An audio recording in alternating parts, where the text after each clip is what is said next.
you do yourself and encourage other people to do when it comes to recycling?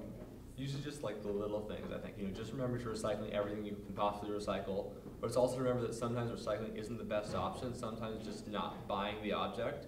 I know many books have said that, well, that I've read personally, have said that, while recycling is good, it takes a lot of energy to produce that object and to ship it over, and so while it's good that it doesn't end up in the dump, it's basically very important that you just try to limit your overall consumption no matter what. And just like I said, the simple things, not using plastic bags, carpooling or biking as much as you possibly can, using the least amount of water you possibly can, just usual typical things.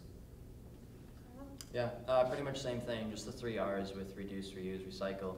I mean, all of those things can definitely help the environment in different ways. So yeah, just those 3 R's is something I try to preach to my friends. Andrew, does your school's green team, does it interact with other schools, like Mountain View High School? Do you have concurring events? We've tried to, combine our events.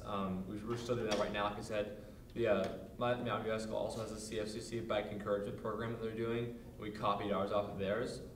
Theirs has been really successful. I think the numbers have gone from around 120 bikers per day to 200 bikers per day. Ours are still relatively low because the program is still new. And with Gun High School, we've also been working a bit too. We recently had environmental green announcements at their school, and we took that video and used it at our school. So. And does Wilderness Club participate with any clubs inside of school or outside of school? Wilderness Club is pretty independent. They work with themselves. It's a fairly big club. It's like 70 or so students that go out and actively are around in the environment. But no, they don't really participate with any other major clubs. And what organizations do you cooperate with? Save the Bay? Like I said, we did a few events with the Greentown Los Altos before. This was a couple of years ago. We've also done stuff with Redwood Grove. We have the Palo Alto Green Car. It's like an organization basically for green cars. It's going on today. I'm not at that event right now. It's other stuff I have to do. But we also have, I think, a few other organizations like Coastal Cleanup Day we work with. What has your organization or club done that has the biggest impact, that you think has the biggest impact? That overall, that teaches most people and provides evidence on that we really need to do. I guess the speakers have really helped because that's the main, just education. Education is the key.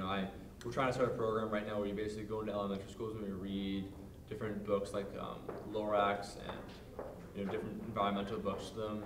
Basically starting at the core is the key.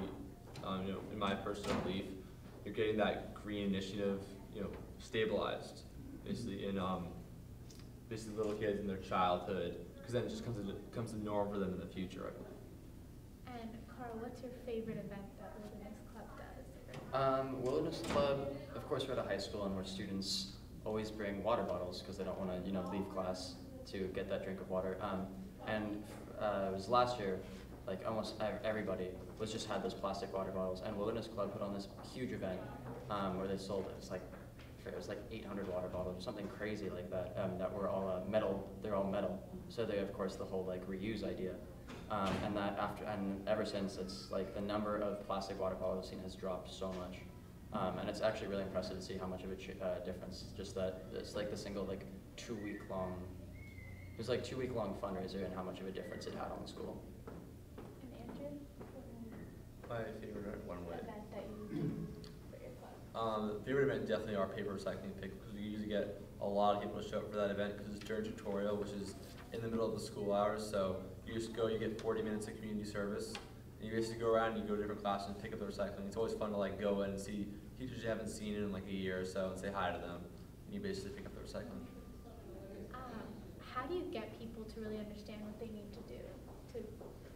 What little things that they need to do? How do you get it in their heads? Usually it's just general education, like I said before.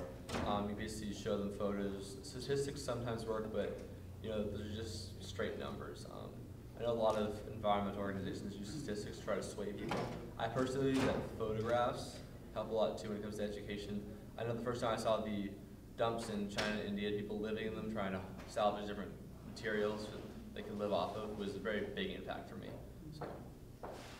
Carl, the APES events that you guys organize during brunch and stuff, what is that? So AP Environmental Science is an AP class, so of course in the second, or after you take the AP test, there's relatively nothing to do in the class. So every year, the class, they pick something that they want to do, and they want to show everybody around the school that idea and to really educate the student population. So last year, the APES group was the one that got the trash cans installed along Homestead, which is actually really impressive, because apparently it was a really hard thing to do. I was kind of surprised. But it was just like during brunch, for 2 weeks, we'd go out and talk about like how much pollution had been put into the drain. And one day we actually went out and fished the trash out of the drains, and it was just amazing, like how much crap was down there. And it was actually really disappointing, just because like not only were the litter was going down there, but it wasn't getting blocked or restricted by anything, so it was just flowing straight in.